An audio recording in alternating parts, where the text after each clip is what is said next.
દ્વારા લોકો સાથે સેતુ બાંધવાના હેતુસર વારંવાર લોક દરબારનું આયોજન કરાય છે, ત્યારે બુડિયા ગામ ખાતે સુરત શહેર પોલીસ ઝોન 6 દ્વારા સાયબર જાગૃતિને લઈ લોક દરબારનું આયોજન કરાયું હતું।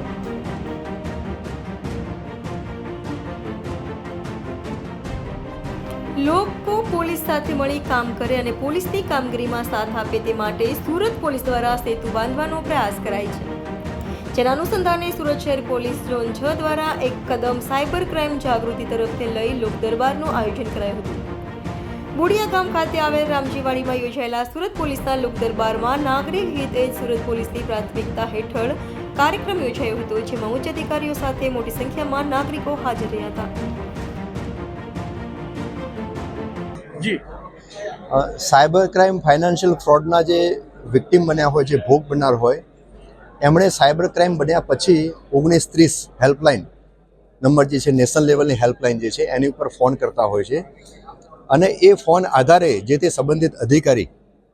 જે તે બેંકને જે સસ્પિશિયસ, જે શંકાસ્પદ એકાઉન્ટ હોય એમાં જે નાણાં જે ટ્રાન્સફર થયેલા હોય એમાં ફ્રીઝ કરવા માટે એક રિટર્નમાં કોમ્યુનિકેટ કરતા હોય છે। આ નાણાં જે તે વિક્ટિમ અથવા ફરિયાદીને પરત મેળવવાની કાર્યવાહી કરાતી હોય છે। એમાં પોલીસ વિભાગ, વિક્ટિમ અથવા ફરિયાદી અને કોર્ટ અને વકીલશ્રી આ તમામની ભૂમિકા મહત્વની હોય છે। ઘણી વખત અનુભવે એવું જણાઈ આવેલું છે કે ઘણી વખત ફરિયાદી અથવા વિક્ટિમ એમને જાણકારીના અભાવે, એમના કામમાં વ્યસ્ત હોવાના કારણે અથવા તો અમુક વખતે ખૂબ ઓછી રકમના હોવાના કારણે એ અમુક ફરિયાદી કે વિક્ટિમ રસ દાખવતા નથી। એટલે આ અનુસંધાને આ વિક્ટિમ કે ફરિયાદીને નાણાં પરત મેળવવાની કાર્યવાહી કરવાના ભાગરૂપે ઝોન હેઠળ અલગ અલગ જગ્યાએ લોક દરબારનું આયોજન કરવા માટે સુરત શહેરના પોલીસ કમિશનર શ્રી અનુપમસિંહ ગેહલોત સાહેબે સબોર્ડિનેટ અધિકારીઓને સૂચના અને માર્ગદર્શન આપેલું હતું, જે અન્વયે આજે